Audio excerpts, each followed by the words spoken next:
alongside that I own, which is the Out of the Box book.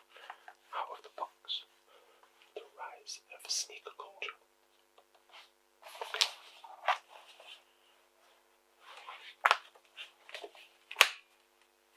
To get things started, I've got one of my favourite pictures. So we have a lot of Jordans here.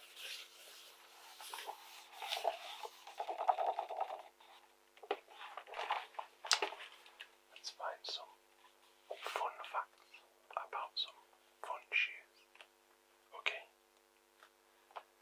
Any specifics you want me to talk about?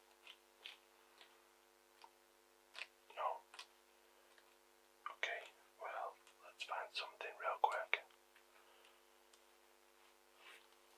Oh, here's a fun story.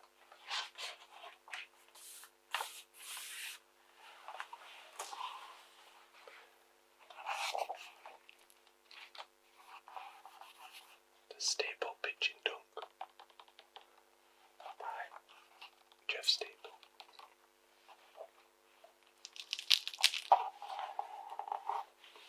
So, listening ears open. Are you ready?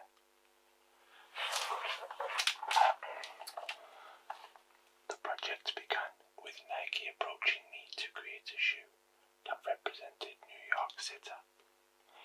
After sitting around and thinking for a while about what represented New York best, the pigeon kept coming up. To me, it was the mentality of the bird. It's a warrior. It doesn't give up and it doesn't take anything from anybody. It's the only bird that doesn't fly away. It walks over your feet and then it shits on your head. It represents something innate to New Yorkers. When Nike SB created the special Dunk Low Pro as part of their White Dunk exhibit for four influential cities of the world, Tokyo, London, Paris, and New York. I was asked to design the Nike Dunk Pigeon for the city that never sleeps, and the rest was history.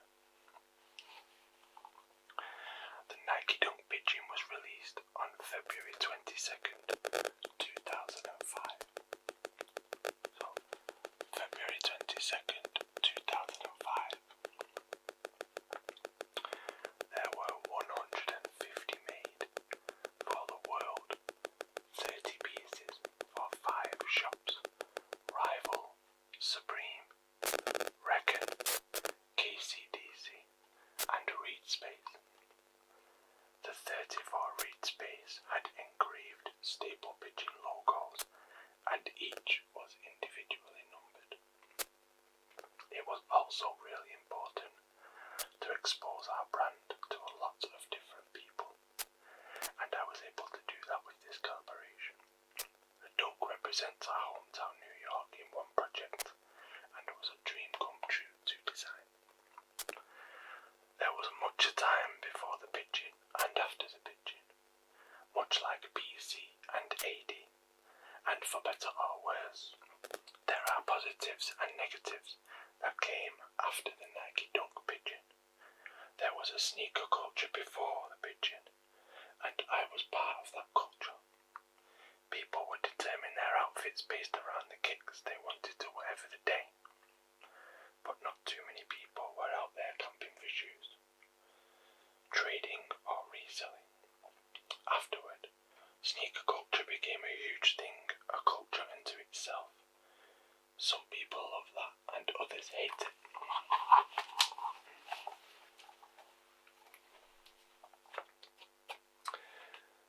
There are a lot of people who fell in love with sneakers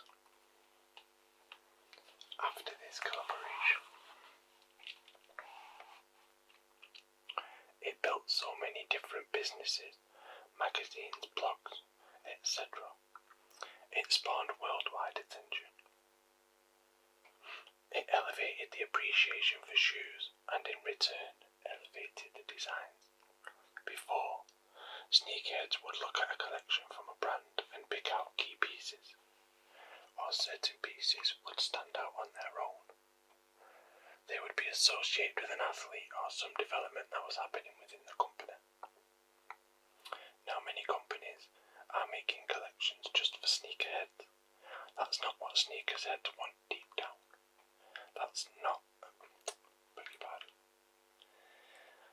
Although it's successful in the short term, it becomes trendy very quickly. You've got to always keep it authentic. Designer and creative entrepreneur Jeff Staple has collaborated with brands including Nike, New Balance and Puma to release a series of highly anticipated sneakers that use the New York City pigeon as a recurring motif.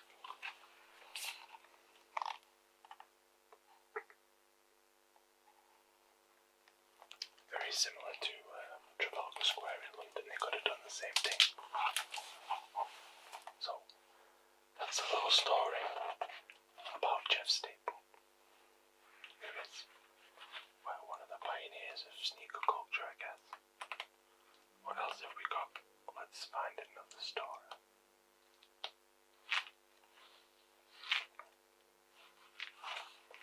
Who else do we know?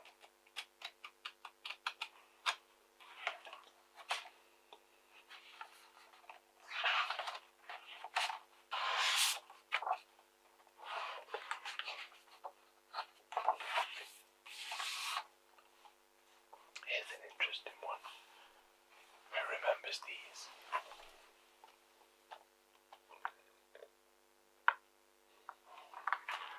Louis Vuitton Kanye West.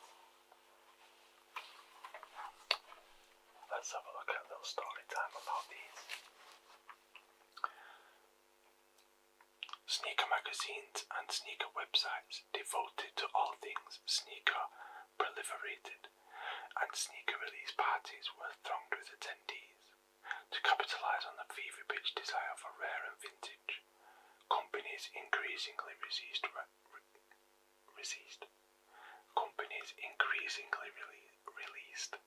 retro models.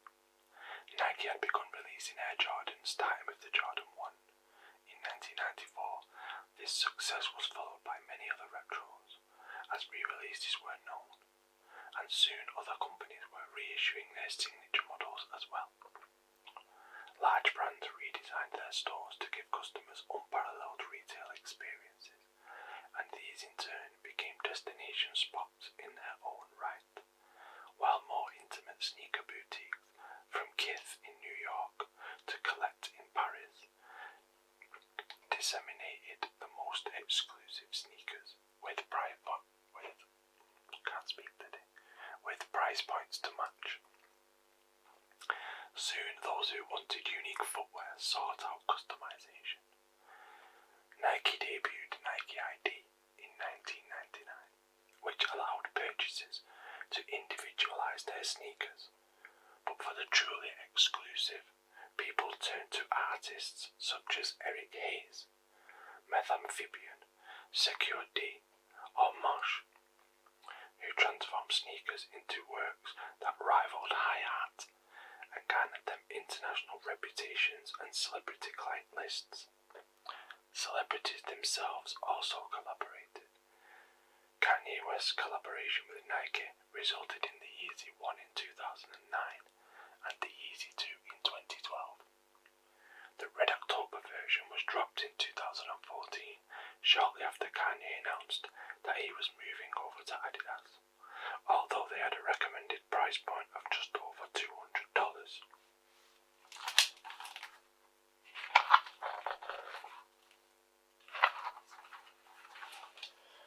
Their real value to all involved was the amounts they would fetch at resale. It was widely reported that a pre-order pair of Yeezy 2s with the suggested retail price of $250 was sold on eBay for $90,300. There were those who questioned if the bid was real. Some have wondered whether the outrageous eBay bid was a publicity ploy from West himself. What do you think?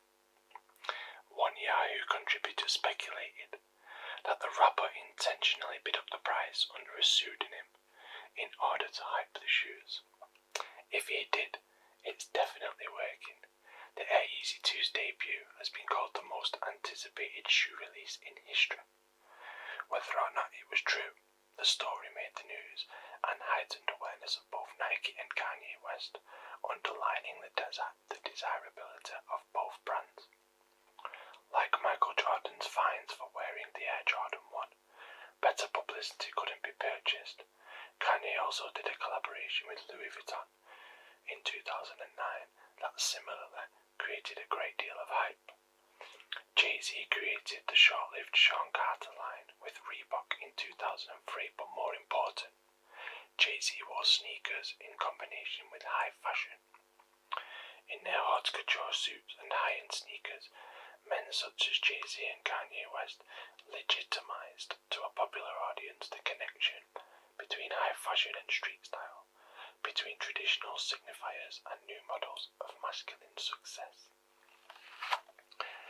The connections between fashion and sneakers also continued to be made in the world of basketball, especially after Nike brokered deals with Kobe Bryant and LeBron James. Both players were recognized for their style both on and off the court, but LeBron James in particular became a style icon in his own right. He was the first African-American man to be on the cover of American Vogue, and his sartorial choices, which frequently saw him not wearing sneakers, were often the focus of media attention. LeBron's ease with shifting from brogues to sneakers was illustrative of the larger trend focus on interest in men's attire. Just as with Jay-Z and Kanye West, LeBron was central to changing the image of masculine success. As celebrities such as Jay-Z began wearing haute couture, fabled fashion houses such as Lanvin, the oldest haute couture house in Paris, famous for making exquisite clothing for women for more than 100 years, began to offer men's sneakers in 2005, and Yves Saint Laurent added men's sneakers in 2008. By the 2010s, high fashion collaborations were becoming increasingly common. Hussein Chalayan, Alexander McQueen, and Mihara Yasuhiro created designs for Puma. Ralph Simmons was tapped by Adidas, while Riccardo T-shirt designed for Nike, Marc Jacobs designed for Vans, and Missoni collaborated with Converse. More famously, Converse Comme des Garçons, I would say, is more common now with the love arts. One of the most interesting developments in sneaker culture has been the entrance of extremely high-end women's shoe designers into the male sneaker market. In 2011, French shoe designer Christian Louboutin opened his first men's boutique and offered sneakers that were soon seen on the feet of the most fashionable men.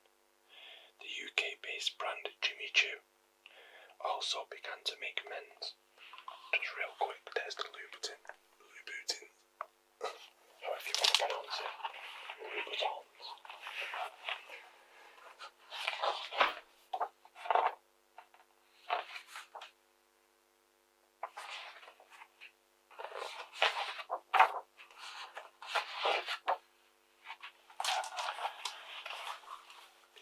Jimmy Choo also began to make men's sneakers in 2011, while French shoe designer Pierre Hardy had launched his men's sneakers almost a decade earlier in 2002. And we will finish there for today. Thank you for listening in. It's my pleasure as always to bring relaxing stories